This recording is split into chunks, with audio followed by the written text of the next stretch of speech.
Baik, bagi yang belum menyalakan kamera, silahkan segera menyalakan kamera. Saya tunggu.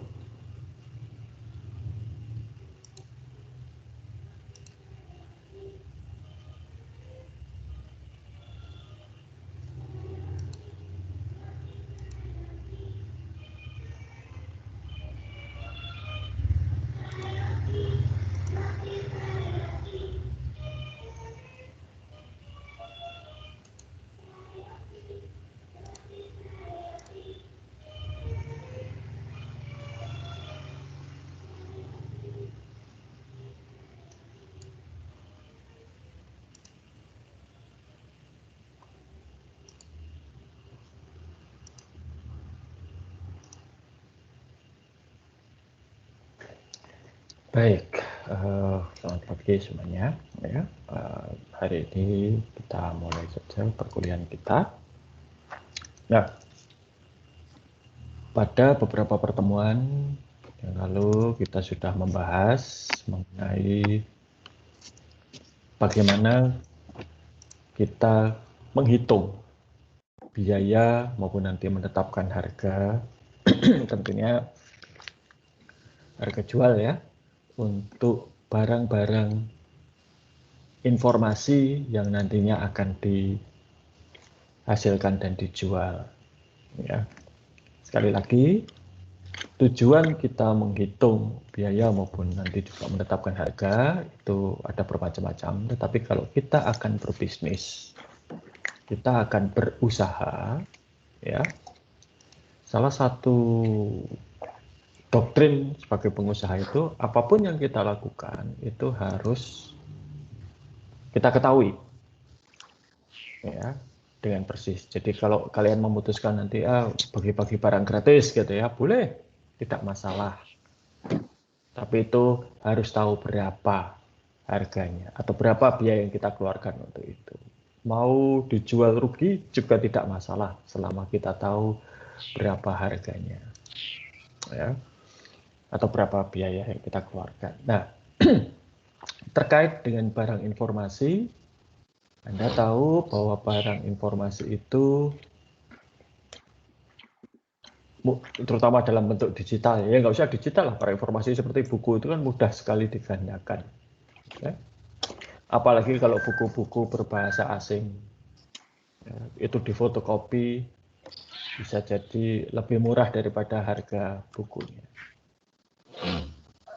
Fotokopi berwarna juga bisa, gitu ya. Sehingga itu satu masalah yang kita hadapi. Software juga demikian. Dibajak, dikopi itu wah, cepat sekali. Ya. Lagu, film, saya kira Anda sudah tahu itu. Marak sekali pembajakan lagu dan film. Orang berupa barang informasi. Ya, apalagi dengan sekarang teknologi digital mudah sekali. Satu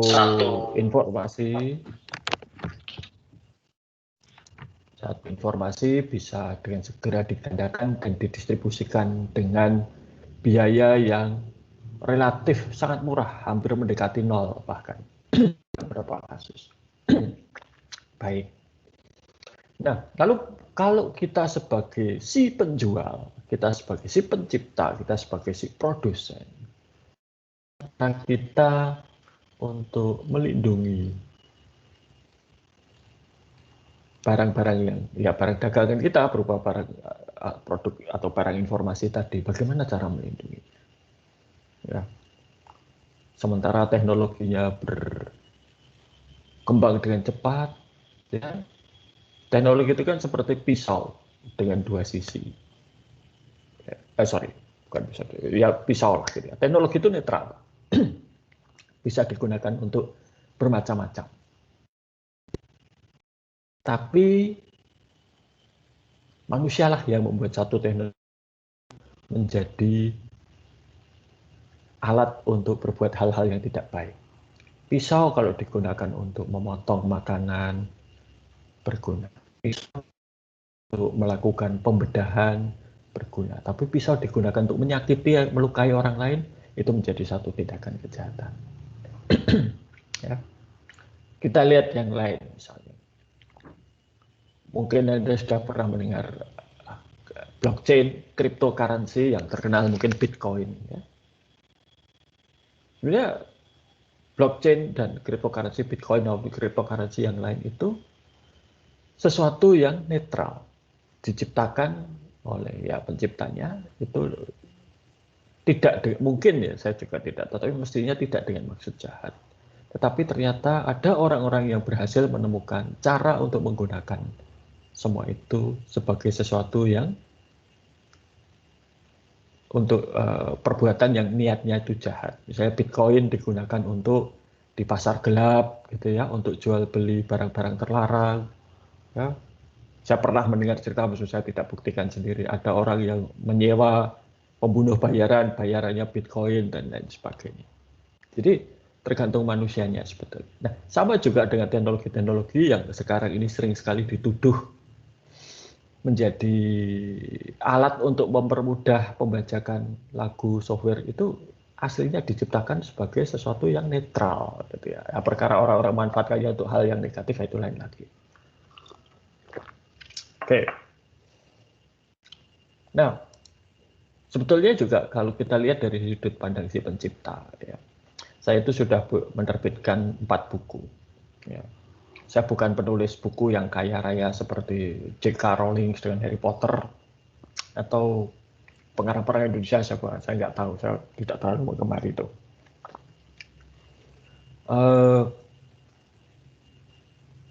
Buku saya itu satu judul hanya dicetak mungkin 1000 eksemplar. Dari satu buku itu saya paling hanya dapat Rp5.000 royalti. Gitu ya. Jadi maksimal dari setiap judul itu saya dapat royalti 5 juta. Itu pun dibayar setahun sekali. Ya. Jadi setahun itu paling saya dapat 1 juta, 1,5 juta. Maka dan itu saya membuatnya, setiap judul buku itu saya buatnya 3 tahun. Lama kan? Ya. Jadi kalau ada mahasiswa saya datang ke kelas bawa buku saya fotokopian itu rasanya kok ya menyakitkan. Karena saya pendapatan saya dari situ tidak seberapa, tapi kok ya dibajak gitu kan. Nah, itu untuk penulis buku kecil seperti itu. Tapi kalau untuk artis yang besar mungkin lain, ya seperti Taylor Swift misalnya, lagunya dibajak mungkin tidak terlalu terpengaruh. Dulu zaman tahun berapa ya, awal-awal tahun 2000 itu ada satu aplikasi peer-to-peer untuk berbagi data yang namanya Napster. Ya, Napster itu sering sekali digunakan untuk berbagi lagu-lagu bajakan. Ya. Nah, ya karena zaman itu ya lagu bajakan. Nah, lalu Napster ini dituntut di pengadilan oleh salah satu artis, ya bukan artis ya, grup band gitu ya, yang menjadi, mereka mengatakan sebagai korban. Gitu ya. Penghasilan mereka berkurang gara-gara itu.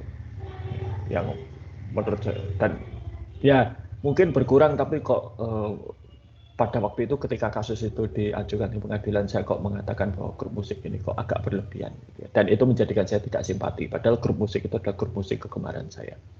Grup musik itu adalah Metallica. Saya dulu penggemar Metallica, sekarang tidak terlalu. Sudah tua gitu ya, suara musik mereka terlalu berisik untuk saya. Nah, oke. Lalu juga saya cerita gitu ya. Ini tidak ada kaitannya dengan benar itu salah, tapi cerita saja. Dulu saya juga sering mendengarkan lagu-lagu rap. Lalu ada salah satu artis rap itu suatu ketika di suatu acara talk show gitu ya, itu cerita, ya itu tentang lagu-lagunya dibajak. Dia membajak lagu itu berarti merampok penghasilan saya gitu kan. Oke, ya, saya merasa bersalah. Lalu di hari yang lain ada acara namanya MTV Cribs, itu di mana MTV mengunjungi rumah selebritis dan ya lihat rumahnya itu kayak apa isinya. Kemudian yang dikunjungi MTV pada waktu itu adalah rumah si artis rap ini ya. Wah, mobilnya bagus-bagus gitu ya. Ya oke lah, mobil bagus tuh. Tapi yang kemudian menjadikan saya agak berkurang rasa bersalah saya itu adalah ketika dia menunjukkan bahwa di toiletnya itu ada TV layar datar. Di tahun 2000 itu TV layar datar Seperti sekarang itu belum umum. Itu TV-nya sebesar 40 inci, itu harganya ribuan dolar waktu itu ya. Wah, ya di toilet saja ada TV 40 inci. Saya TV 17 inci aja di-share satu keluarga. Gitu ya. Ya, jadi rasa bersalah saya agak berkurang. Oke. Nah, seperti itu. Kemudian berkembang dengan ditemukannya teknologi untuk mencegah pembajakan. Ya. Ada beberapa teknologi. Salah satu yang dulu sangat populer adalah diterapkan pada keping DVD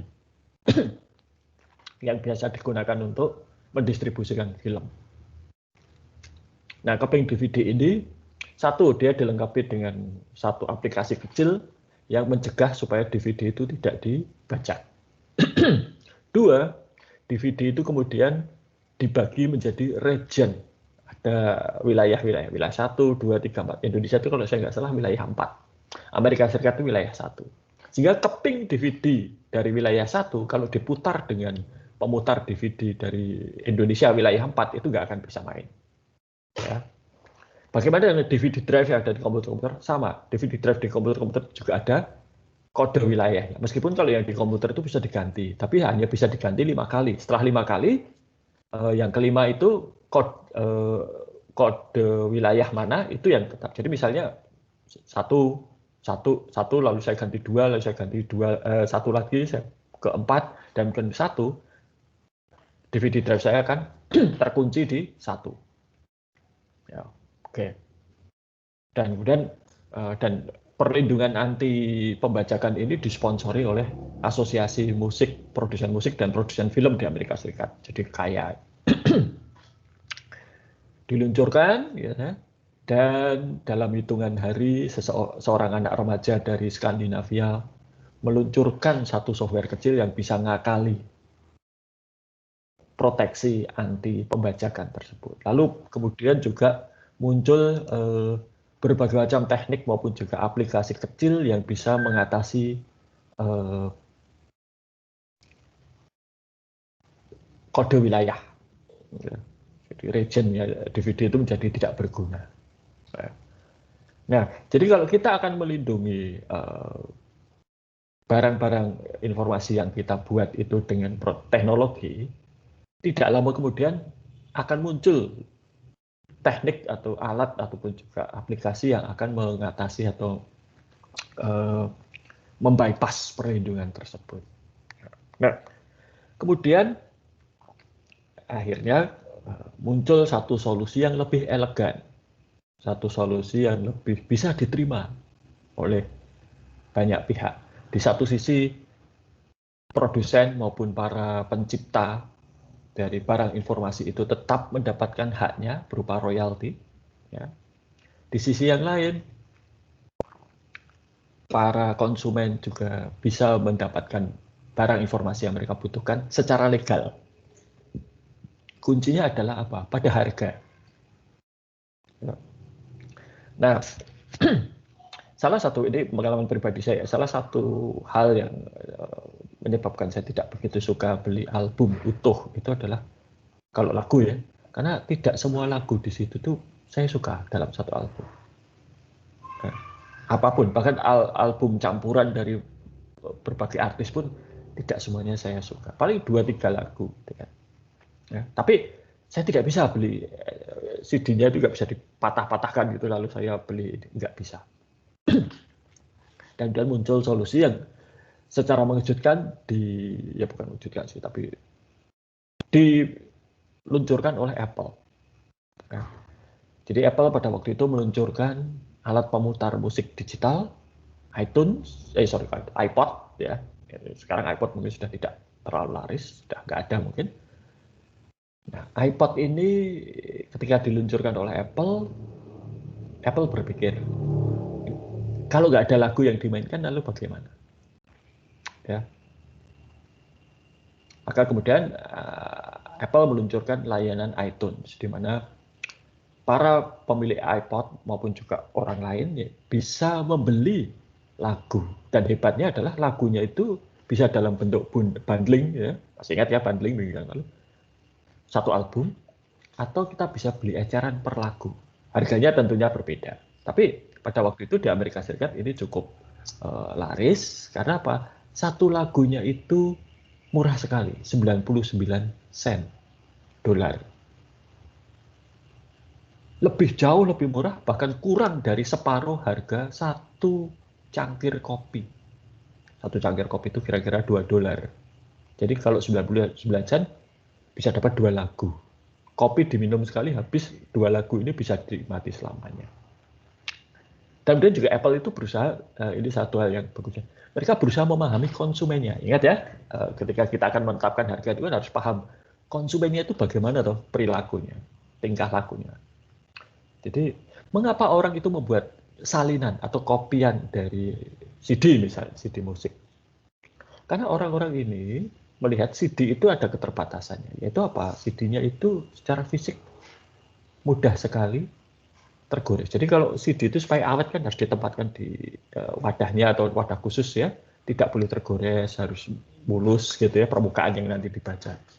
Saya pernah meminjamkan CD saya punya satu CD penyanyi Irlandia ya, E-nya gitu, dipinjam teman saya, pulang sudah bergaris-garis gitu ya, sehingga yang tadinya suaranya E-nya itu merdu dan lantang menjadi gagap gitu kan, terpatah-patah.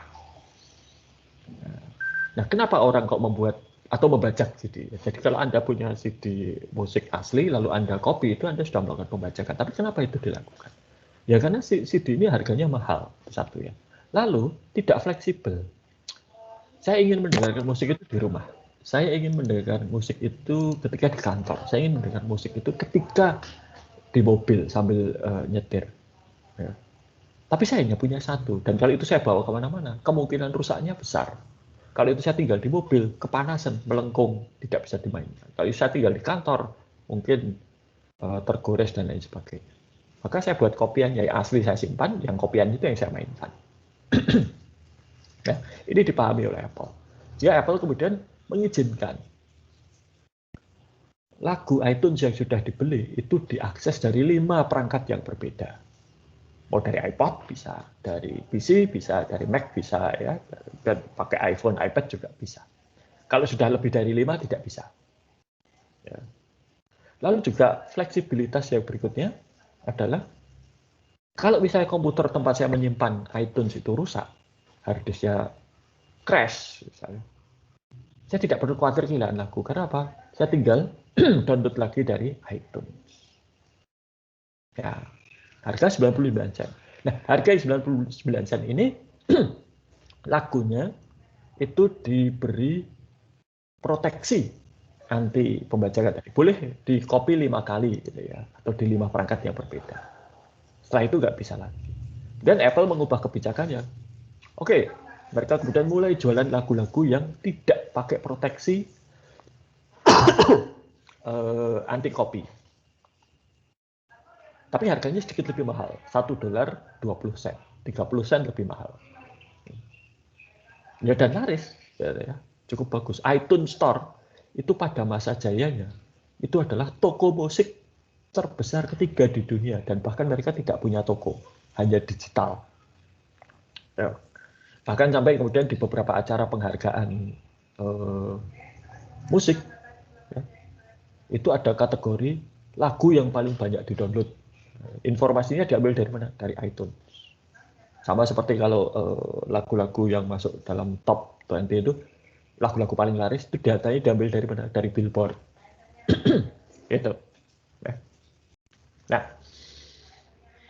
solusi dari Apple ini kemudian mulai banyak mempengaruhi ya, sehingga kemudian sampai munculnya layanan streaming seperti Netflix, Joox, Spotify gitu ya, di mana orang tidak perlu lagi menyimpan apapun, pengen muter ya putar saja. Ya, nanti kalau sudah tidak suka ya nggak usah diputar, tidak perlu di-download dan lain sebagainya. Ya. Nah, semenjak itu angka pembajakan lagu dan film menurun, meskipun ya tidak hilang, gitu ya. Saya sendiri sekarang sudah males untuk ngopi-ngopi CD yang saya miliki. Nah, saya punya koleksi CD dari zaman saya masih mahasiswa dulu sampai sekarang, ya, yang nggak tahu ada di mana. Kenapa ya? Saya nggak butuh lagi. sudah ada di layanan streaming.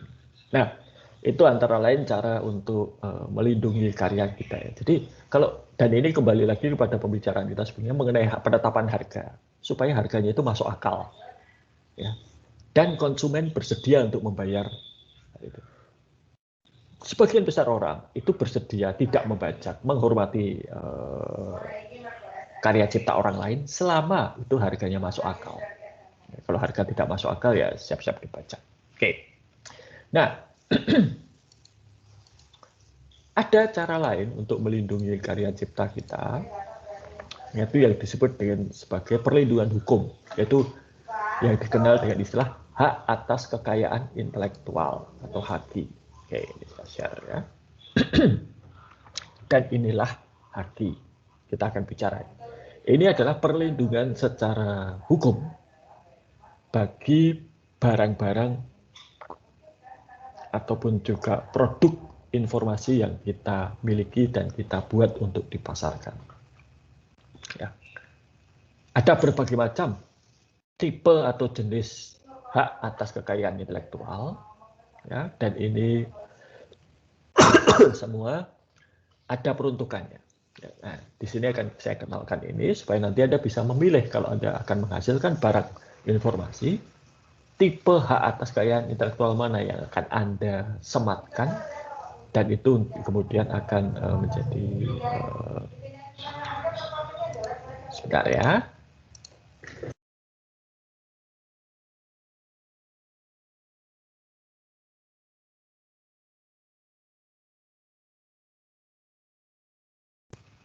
Ya, mohon maaf tadi saya menutup pintu karena ada suara-suara dari luar. Oke, kita kembali ke sini. Ya, jadi hak kekayaan atas intelektual mana yang cocok untuk barang informasi Anda?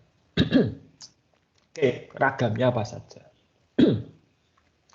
Yang nomor satu ada yang namanya hak cipta. Ini atau kalau bahasa Inggrisnya copyright.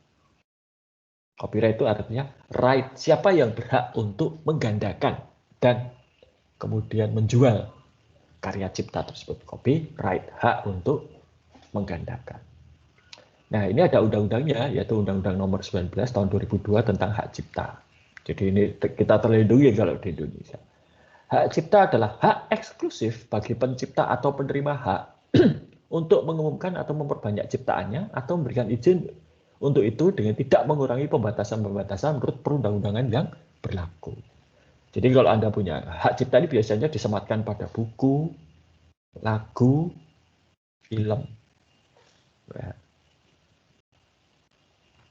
Jadi misalnya saya buat buku itu ada hak cipta. Nah, hak ciptanya ada pada siapa? Ada pada saya. Kan? Itu karena saya sebagai pencipta. Tapi bisa juga hak cipta ini saya alihkan pada orang lain. Kalau Anda pernah mendengar cerita anak-anak Peter Pan, si pencipta Peter Pan itu menghibahkan atau menyumbangkan hak cipta Peter Pan-nya itu kepada satu rumah sakit anak di Inggris. Sehingga setiap kali Peter Pan ini jadi lagu, jadi pertunjukan teater, jadi film, ya, bukunya dijual, royaltinya masuk ke rumah sakit tersebut. Ini bisa juga hak cipta ini diturunkan, diwariskan pada orang lain, pada anak-anak keturunannya begitu, atau dialihkan pada orang juga bisa. Ya. Ini. Nah, itu hak cipta. Jadi setiap kali ada orang membeli karya ciptaan kita mendapat royalti atau balas jasa. Ya. Nah, dan yang kedua itu adalah paten, hak paten. Paten itu adalah hak eksklusif yang diberikan oleh negara. Jadi ini yang urus hak paten di Indonesia itu negara. Negara lain juga begitu. Kepada inventor atas hasil invensinya di bidang teknologi. Nah, jadi kalau paten itu untuk teknologi di Indonesia. Yang untuk selama waktu tertentu melaksanakan sendiri invensinya tersebut atau memberikan persetujuannya kepada pihak lain untuk melaksanakan. Jadi kita menciptakan sesuatu, misalnya Anda menciptakan mesin baru, gitu ya. Atau kalau di banyak tempat yang lain, Biasanya paten ini yang sangat terkenal itu adalah pada dunia farmasi, obat paten. Ya, hak paten. Ada obat paten, ada obat generik ya. Obat paten itu adalah obat-obat yang hak patennya masih berlaku. Ya. Oke, saya mungkin cerita dulu ya. Kalau perusahaan farmasi itu untuk menciptakan satu obat, itu mereka risetnya bertahun-tahun. Ya. Obat itu diuji coba dulu pada hewan, setelah itu nanti uji coba pada. Anda mungkin mengikuti perkembangan vaksin COVID-19 ya, ya kira-kira seperti itu. Nanti ada percobaan pada manusia. Nah, percobaan pada manusia nggak bisa sesingkat vaksin COVID yang hanya kurang dari 1 tahun. Aslinya kalau obat itu akan diluncurkan itu bisa sampai 5 tahun lah ya. Itu baru nanti dari mulai itu diuji coba pada manusia sampai muncul izinnya. Kalau segala sesuatunya berjalan lancar. Bisa jadi ternyata obatnya yang diharapkan bisa menyembuhkan satu penyakit ternyata tidak bisa menyembuhkan. Ataupun kalau bisa menyembuhkan ada efek sampingnya yang berbahaya sehingga tidak mendapat izin edar. Nah, dan banyak sekali perusahaan obat itu menghabiskan waktu maupun biaya miliaran untuk riset obat ini. Maka ketika hak paten itu diberikan, perusahaan obat menjual obat-obatnya yang dengan paten tadi dengan harga yang bisa menutup biaya riset pengembangan obat-obat yang lama dan mahal tersebut. Jadi misalnya ada 10 riset yang berhasil hanya 1, maka yang 1 ini dibebani untuk nutup biaya 9 yang gagal. Nah, obat generik itu biasanya adalah obat-obat yang hak patennya sudah habis.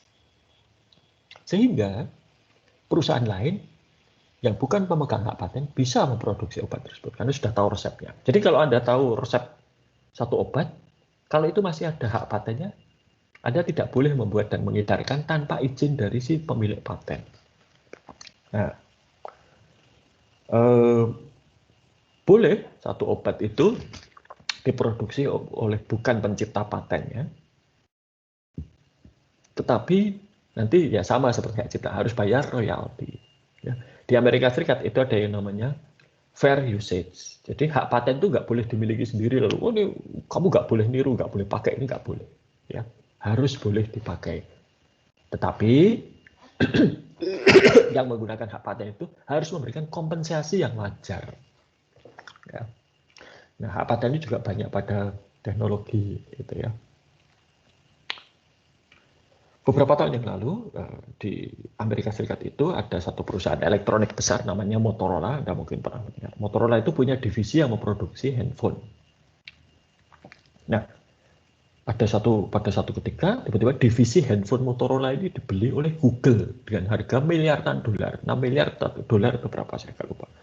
Banyak orang kemudian berspekulasi, wah ini Google akan terjun ke bisnis telepon seluler. Kan toh Google sudah punya Android. Dan akuisisi Motorola itu kemudian berbuah menjadi satu produk yaitu Nexus 6. Handphonenya Google dengan Android murni. Ya. Tapi kemudian Google memiliki Motorola itu selama 2 atau 3 tahun saya nggak lupa dan meluncurkan satu handphone. Setelah itu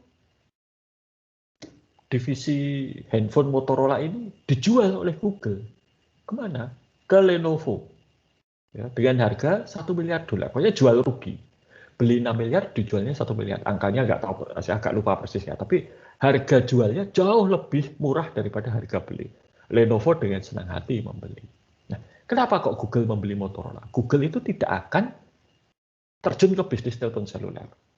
Kenapa? Kalau mereka terjun ke bisnis telepon seluler, membuat telepon seluler, maka produsen-produsen telepon seluler yang selama ini menggunakan Android seperti Samsung, LG, Sony, Xiaomi, dan pada waktu itu Huawei, pasti akan merasa tersaingi dan mereka kemungkinan besar tidak akan menggunakan Android.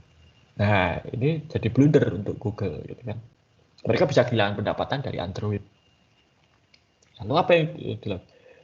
Mengapa kok Google membeli Motorola? Yang dilakukan Google dengan membeli Motorola itu adalah sebetulnya yang diincar oleh Google itu adalah hak paten yang dimiliki oleh Motorola. Itu yang diincar. Jadi ketika divisi handphonenya Motorola ini dijual oleh Google ke Lenovo, hak patennya tidak ikut dijual, tapi dibeli. Nah, kenapa Google itu membeli hak paten? Itu untuk melindungi Android. Karena Android itu menggunakan teknologi-teknologi yang ada hak paten. Sama seperti ketika dulu iPhone versi 1 diluncurkan tahun 2007. Apple itu tidak punya teknologi untuk telepon seluler, khususnya untuk modul selulernya. Maka mereka menggunakan teknologinya Nokia. Sehingga setiap kali satu iPhone versi 1 terjual, Nokia dapat royalti. Itu, ya. Ini hak paten. Hak paten itu bisa didaftarkan, dan umumnya hak atas karya intelektual itu bisa didaftarkan dengan prinsip siapa cepat dapat. Jadi yang pertama kali mendaftarkan itu yang bisa dapat. Oke, nah bedanya apa paten dengan hak cipta ini? Paten itu, hak cipta itu melindungi karya, paten melindungi ide. Jadi paten itu tidak perlu keluar, tidak perlu ada barangnya. Ide coret-coretan di kertas saja sudah bisa. Itu sebagai paten. Selama belum ada orang lain mendaftarkan paten yang sama. Nah, hak cipta, orang lain itu berhak buat karya lain yang fungsinya sama, asalkan tidak dibuat berdasarkan karya yang sudah ada hak ciptanya. Lihat saja. Buku tentang pemrograman menggunakan bahasa C, buku tentang basis data MySQL, berapa banyak? Banyak sekali. Isinya juga tidak jauh berbeda antara satu dengan yang lain. Kenapa boleh? Ya, itulah hak cipta. Tapi kalau paten, orang tidak berhak buat sebuah karya yang cara kerjanya sama dengan ide kita. Ya sudah dipatenkan. Kalau ada, itu harus bayar royalti. Gitu ya. Dan merek dagang. Ya. Merek dagang itu atau trademark itu adalah tanda yang berupa gambar, nama, kata, huruf-huruf, angka-angka, susunan warna, atau kombinasi dari unsur-unsur tersebut yang memiliki daya pembeda dan digunakan dalam kegiatan perdagangan barang atau jasa. Contohnya kacang atom, cap ayam jantan, ya. Pertalite milik Pertamina, gitu kan. Kemudian ya macam-macam yang lain, ya. Cukup banyak. Nah, ini trademark. Berikutnya ada rahasia dagang. Ada rahasia dagang, ada informasi yang tidak diketahui umum di bidang teknologi dan atau bisnis. Contohnya apa? 11 bumbu rahasianya KFC. Jadi kalau Anda pun tahu seperti resepnya KFC, nggak boleh itu dijual dengan ini resep KFC, nggak boleh, melanggar rahasia dagang. Ya, dan tidak seperti paten atau hak cipta, rahasia dagang itu boleh untuk tidak disebarluaskan. Ya namanya saja rahasia, gitu kan. Oke. Service mark adalah kata, frase, logo, simbol, warna, suara, bau yang digunakan sebuah bisnis untuk mengidentifikasi sebuah layanan dan membedakannya dari kompetitornya. Contohnya untuk pegadaian ya, menyelesaikan masalah tanpa masalah. Tagline-nya itu ya. Oke. Lalu ada desain industri. Desain industri adalah kreasi tentang bentuk, konfigurasi atau komposisi garis atau warna, atau garis dan warna, atau gabungan yang berbentuk 3 dimensi atau 2 dimensi untuk memberikan kesan estetis dan dapat diwujudkan dalam pola 3 dimensi atau 2 dimensi yang dapat dipakai untuk menghasilkan satu produk, barang, komoditas industri atau kerajinan tangan. Contohnya apa? Desain mobil. Ya. Desain stiker dan lain sebagainya. Kemudian ada desain tata letak sirkuit terpadu atau chip komputer, chip elektronik. Ya, ini. Ya. Jadi kalau Anda lihat, ya kalau Anda lihat ke prosesor Intel, itu ada prosesor Intel itu menggunakan istilah x86. Ya, karena itu berdasarkan desain chip. Dulu Intel itu chip yang digunakan untuk PC pertama kali namanya 8086. Maka selanjutnya di x86. Lalu, kalau Anda lihat prosesor-prosesor yang 64 bit, kalau Anda lihat ke Linux misalnya atau juga sistem operasi yang lain, terutama yang berjalan pada prosesor Intel, itu instruksinya bukan Intel 64, tapi AMD 64. Kenapa? Karena yang pertama kali di bidang prosesor untuk personal komputer. Ya, jadi dulu AMD itu menerima lisensi desain tata letak sirkuit ini ya dari Intel untuk membuat kopian dari. Jadi dulu AMD itu pertama kali mereka membuat kopian dari prosesornya Intel. Tentunya Intel hanya mengizinkan AMD itu membuat seri-seri prosesor yang bukan yang terbaru, yang sudah lama. Jadi misalnya Intel sudah mengeluarkan seri 486. AMD hanya boleh membuat yang seri 386 yang lebih tua. Gitu ya. Nah, tapi kemudian AMD mempelajari desain tata letak sirkuitnya Intel itu, kemudian mereka mengembangkan sendiri dalam bentuk 64 bit. Dan Intel kalah pada waktu itu. Intel masih 32 bit, AMD sudah meluncurkan prosesor 64 bit. Nah, makanya sekarang desain tata letak sirkuit untuk chip 64 bit prosesor itu disebut sebagai AMD 64. Gitu ya. Karena AMD itu yang pertama kali. Oke. Dan ada indikasi geografis. Itu indikasi geografis dilui sebagai satu tanda yang menunjukkan daerah asal satu barang yang karena faktor lingkungan geografis termasuk faktor alam, faktor manusia atau kombinasi dari kedua faktor tersebut memberikan ciri dan kualitas tertentu pada barang yang dihasilkan. Contohnya apa? Gudeg Jogja misalnya, atau Salak Pondok. Sayangnya kalau di Indonesia ini belum terlalu diperhatikan. Ya, gudeg Jogja itu bisa dibuat di Jakarta, di Semarang, di Solo, dan lain sebagainya. Nah, kalau Salak Pondok ini agak unik, karena Salak Pondok itu hanya bisa hidup di daerah tertentu. Di Jogja pun hanya ada di daerah di sekitar lereng Merapi, ya, termasuk Magelang, Muntilan sebetulnya. Pernah saya melihat bibit Salak Pondok ini ditanam di Jakarta, tumbuh subur, tapi tidak bisa berbuah. Ya, karena itu memang hanya bisa hidup di area itu. Nah, ya, ini indikasi geografis ini kemudian Anda juga bisa melihat misalnya satu kopi gitu ya, ada atau teh, ya kopi Toraja, kopi Sidikalang, dan macam-macam. Hanya belum ada perlindungan hukumnya. Yang sudah ada perlindungan hukumnya itu adalah produk-produk minuman keras anggur misalnya. Ada satu minuman anggur yang dibuat dari anggur itu yang namanya champagne. Champagne itu adalah anggur putih yang ada sodanya. Itu prosesnya khusus. Nah, tetapi anggur putih yang bersoda ini tidak boleh disebut champagne sembarangan. Ya, tidak semuanya. Hanya anggur putih bersoda yang diproduksi di daerah yang namanya Champagne di Prancis itu yang boleh atau berhak menyandang nama Champagne. Dan itu ada sertifikatnya, ada undang-undangnya yang mengatur itu. Indikasi geografis. Bagi anggur putih yang bersoda yang dibuat di luar wilayah Champagne, apa namanya? Tidak boleh menyandang nama Champagne, itu harus menyandang nama sparkling wine. Lalu ada juga anggur manis, ya, itu yang namanya port wine. Nah, port wine ini tidak hanya ada di Portugal, di daerah tertentu di Portugal. Di luar itu tidak boleh disebut sebagai port wine, tapi harus disebut sebagai tawny. Yang lain lagi, whisky. Whisky itu kalau Anda lihat ya, kalau Anda cermati pada kemasan-kemasan whisky itu ada dua yang berbeda. Ada yang WHI SKY, ada yang WHI SKEI. Jadi ada yang pakai E, ada yang tidak pakai E. Yang pakai E itu biasanya berasal dari Amerika Serikat. Yang tidak pakai E itu yang biasanya berasal dari Eropa, khususnya di daerah Skotlandia.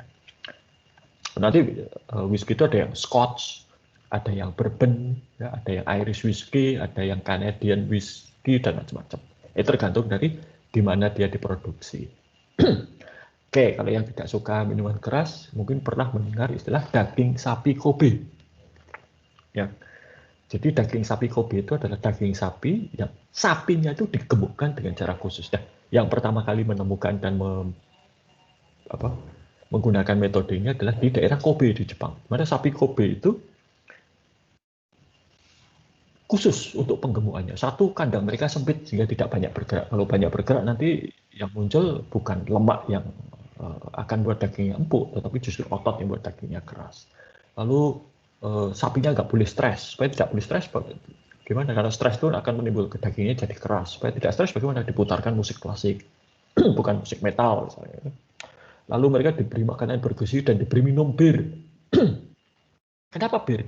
Bir itu sebetulnya adalah isinya kalori, ya kalori tinggi. Maka orang kebanyakan minum bir itu nanti perutnya biasanya menjadi buncit, ya, karena tumpuan lemak. Nah, itu yang diharapkan pada sapi yang diberi minum bir. Lalu mereka juga dipijeti, gitu ya, supaya rileks dan gemuk. Gemuknya itu bukan karena otot, tapi karena lemak. Ini. Nah, teknik untuk menggemukkan sapi ala Kobe ini udah diadopsi di banyak negara, termasuk di Indonesia juga ada, di Australia, Amerika. Tapi mereka tidak boleh disebut sebagai daging Kobe. Karena yang disebut daging Kobe itu hanyalah yang dari sapi-sapi yang ada di wilayah Kobe di Jepang. Nah, daging yang dibesarkan dengan cara itu disebut sebagai Wagyu. Nah, ini indikasi geografis. Nah, sama seperti tadi sudah saya sebutkan, meskipun ada perlindungan hukum, haki ini juga agak sulit di dalam penegakannya karena ya, teknologi. Teknologi komputer itu adalah alat copy, ya, pembuat salinan yang ya, tidak terkendali. Gitu ya. Nah, lalu bagaimana tadi bisa kita lakukan mengatasi hal itu? Nah, kembali pada biaya kan, tadi saya sudah kita bisa memanfaatkan biaya distribusi yang murah. Misalnya kalau film itu ada trailernya, lagu itu ada contohnya yang bisa diputar di radio dan lain sebagainya. Jadi kita berikan contoh atau sampel bagi para calon pembeli. Kalau mereka lihat trailernya, wah kok seru ya, mereka kemudian tertarik untuk nonton film tersebut. Mendengarkan satu lagu dari satu album, wah kok bagus ya, beli albumnya. Dan begitu. Atau kalau kemudian Anda ke supermarket, ya bisa lihat sebenarnya, meskipun itu bukan barang informasi ya, ada sampel-sampel kecil untuk minuman, makanan tertentu atau buah-buahan. Gitu ya. Memanfaatkan biaya distribusi murah. Jadi hanya sebagian kecil saja. Bisa juga dengan kualitas rendah. Ya, trailer itu mungkin tidak dalam bentuk yang high definition, tapi yang biasa saja, standar definition. Ya. Dan tidak memberikan spoiler atau membocorkan jalan cerita dari satu buku atau dari satu film. Ya. Jadi contoh saja, kecil. Ya. Oke. Layanan streaming dan lain sebagainya. Oke. Nah, ini ada dua contoh yang menggunakan strategi yang berbeda untuk memanfaatkan haki, ya. Yang pertama itu adalah ini. Ini acara anak-anak yang namanya Barney and Friends. Ini sangat terkenal. Dulu anak saya ketika kecil ya nonton ini berulang-ulang ya, saya sampai bosan gitu ya. Ini dibuat di akhir dekade 80-an. Bukan dari perusahaan besar, dari perusahaan kecil gitu ya. Tapi Barney and Friends ini, dan mereka tidak punya biaya untuk membayar pengacara menegakkan hak ciptanya. Mereka tidak punya cukup uang untuk menuntut para pembajak ke muka pengadilan. Karena kalau kasus-kasus seperti itu biasanya berlangsung lama dan mahal. Belum tentu menang lagi. Gitu ya. Nah, caranya bagaimana supaya mereka itu laris? Ya, diberikan gratis ketika PAUD, ya, tempat penitipan anak, taman bermain. Ya. Anak-anak yang di situ nonton ini seneng, ketika pulang minta pada orang tuanya. Orang tua kemudian tanya, ini belinya di mana?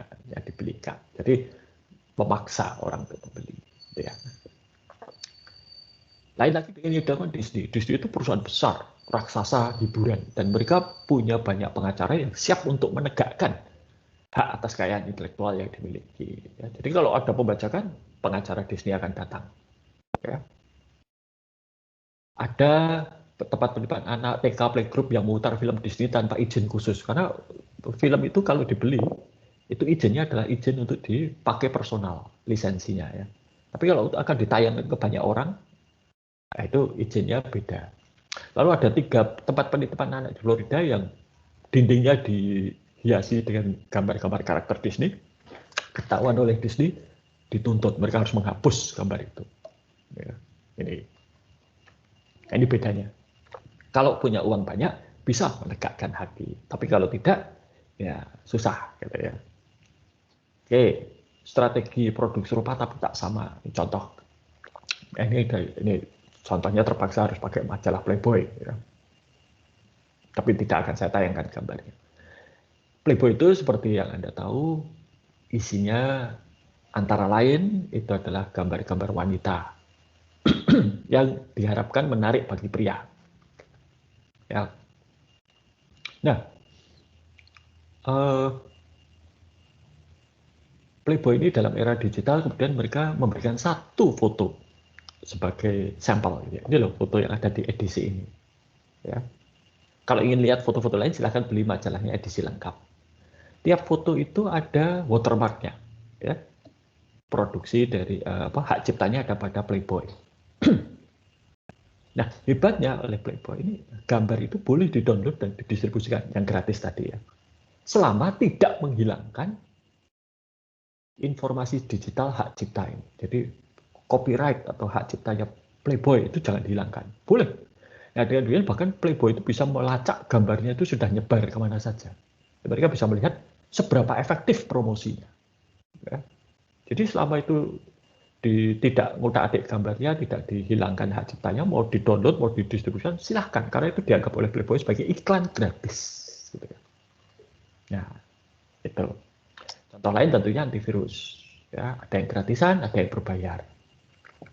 Dulu, antara tahun 2007 sampai 2009, saya itu adalah kepala lab di Fakultas Bisnis dan Ekonomika, Atma Jaya. Saya menangani lab isinya 200 komputer. Dan ya saya pakai AVG yang gratisan gitu ya. Lalu ada satu virus itu yang bisa dideteksi oleh AVG ini, tapi tidak bisa dihilangkan. Ya. Saya berkali-kali dengan fasilitas di AVG waktu itu ada fasilitas untuk mengirimkan sampel virus ke AVG. Saya kirimkan berkali-kali, tidak ada tanggapan. Ya. Ya kemudian saya minta kepada fakultas, tolong dong dibelikan yang berbayar. Saya ingat betul waktu itu biayanya untuk 200 komputer selama 2 tahun itu hanya $700, murah sekali sebetulnya. Ya. Per tahunnya kan berarti $350 untuk 200 komputer. Per komputernya itu nggak sampai $2, ya, murah sekali. Oke, nah setelah itu di-upgrade semua ke versi berbayar, bagaimana? Apakah virusnya hilang? Nggak juga, nggak hilang. Tetap bisa di-scan, bisa ditemukan, tapi tidak hilang. Tapi kemudian ketika saya klik kanan, lalu saya kirim sampel virus itu, kurang dari 24 jam kemudian saya dapat email dari AVG.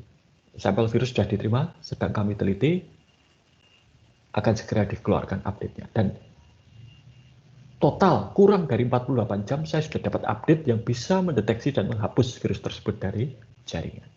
Nah, ini bedanya gratis dengan berbayar itu seperti itu. Lalu juga ya, kalau AVG yang gratis itu update antivirusnya paling sehari sekali. Itu paling sering. Kalau yang berbayar itu bisa sehari 2-3 kali bahkan. Ya. Oke.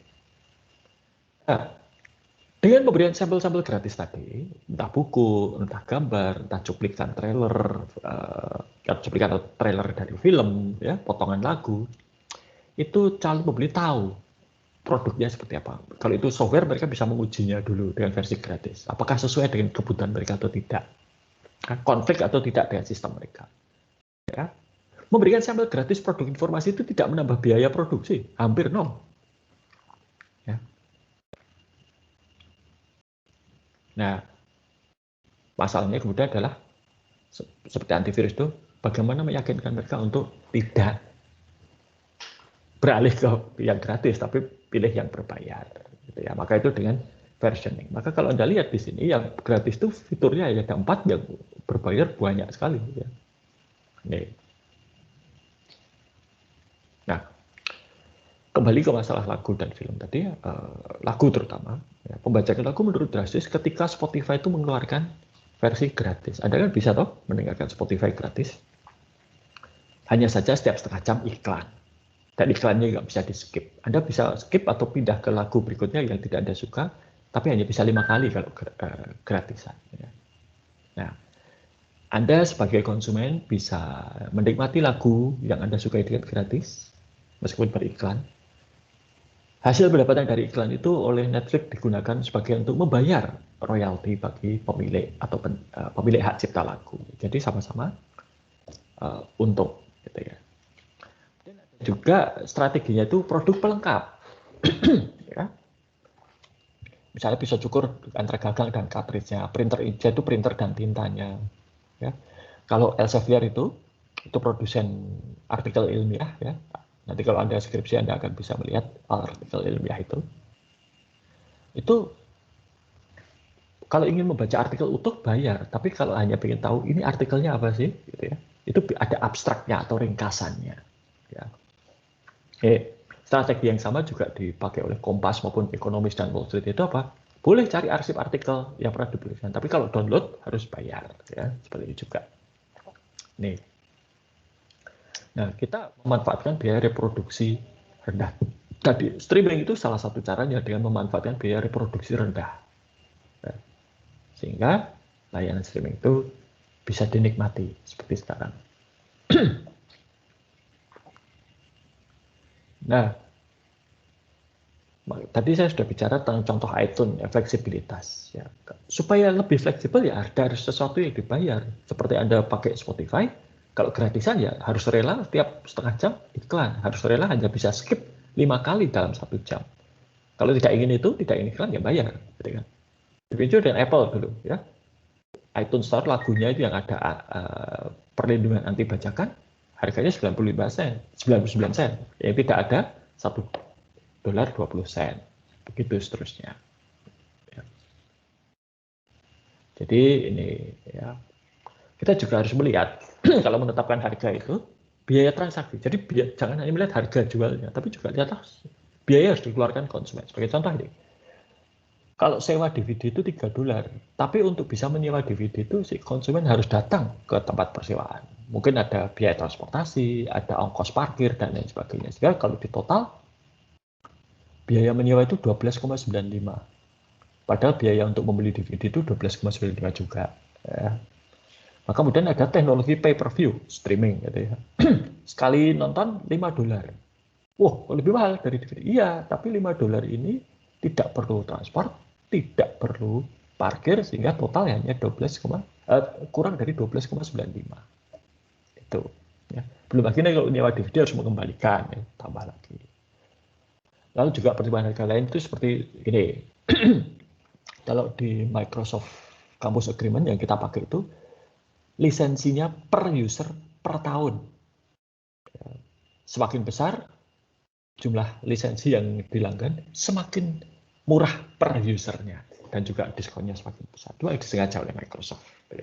Oke, itu manajemen hak atas kekayaan intelektual. Sampai di sini ada pertanyaan atau tidak?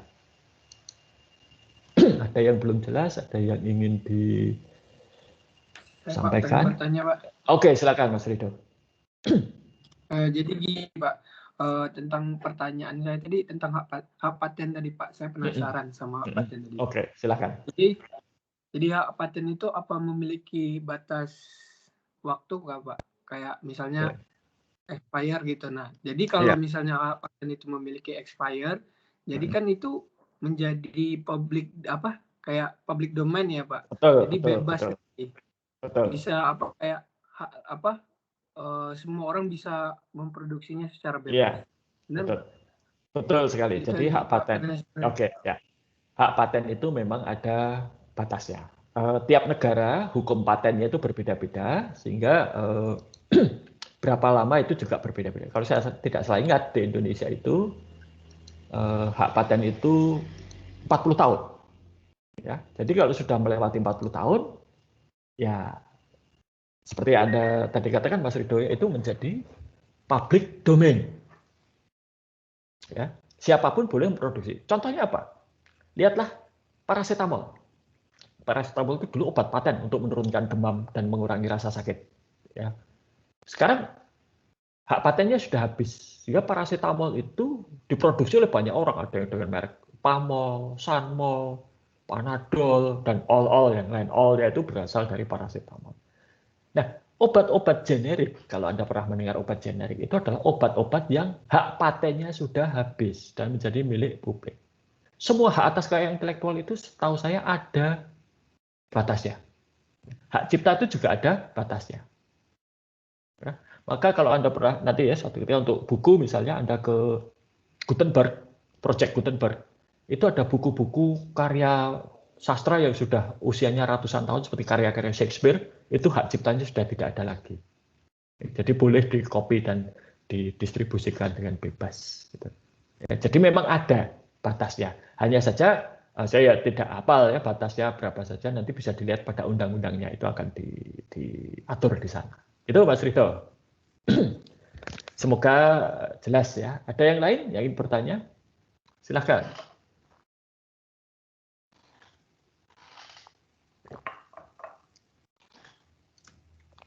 Oke. Nah, terkait dengan lisensi ini ya.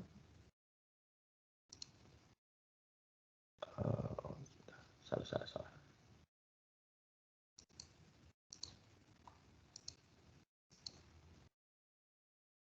Oke, terkait dengan lisensi ini ada tugas gitu ya yang sudah saya siapkan untuk Anda di situs kuliah. Itu terkait masih ini ada hubungannya dengan yang sudah Anda kerjakan yaitu lisensi. Ya. Nih. Jadi Anda kan kemarin sudah ngitung biaya untuk pembuatan aplikasi vaksin itu ya. Nah, sekarang Anda tentukan ketika Anda akan melepas produk Anda ini ke pasar, ya, Anda akan pakai lisensi apa? Ya. Ada dua jenis lisensi yang yaitu lisensi open source atau lisensi komersial. Nah, lisensi open source itu di sini ada dua pilihan. Satu, Anda berikan mereka lisensi open source. Nah, nanti Anda harus milih lisensi open source itu macam-macam. Tapi di sini Anda harus milih mana yang akan Anda pakai. GPL, LGPL, Apache, MIT, Mozilla, atau Eclipse. Ya. Pilih salah satu dan sebutkan mengapa. Kalau misalnya Anda milih open source. Nah, open source ini bisa dengan Anda supportnya, Anda nanti bayar. Jadi softwarenya gratis, tapi kalau butuh training, butuh apa-apa, bayar. Atau gratis, supportnya juga gratis, tapi hanya boleh 3 bulan gratis. Jadi kalau nanti di bulan keempat ada masalah, ya bayar. Gitu kan. Oke, itu yang open source. Lalu ada lisensi komersial, artinya harus bayar. Ada lisensi komersial perpetual. Perpetual itu apa? Beli lepas. Anda beli, setelah itu ya sudah menjadi milik si pembeli. Mau setahun, mau 2 tahun, mau 3 tahun, terserah. Ya, pokoknya itu selama-lamanya menjadi milik pembeli. Lisensinya, pembeli berhak menggunakan. Nah, tapi nanti kalau ada versi baru, pembeli nggak berhak dapat versi baru, harus beli lagi.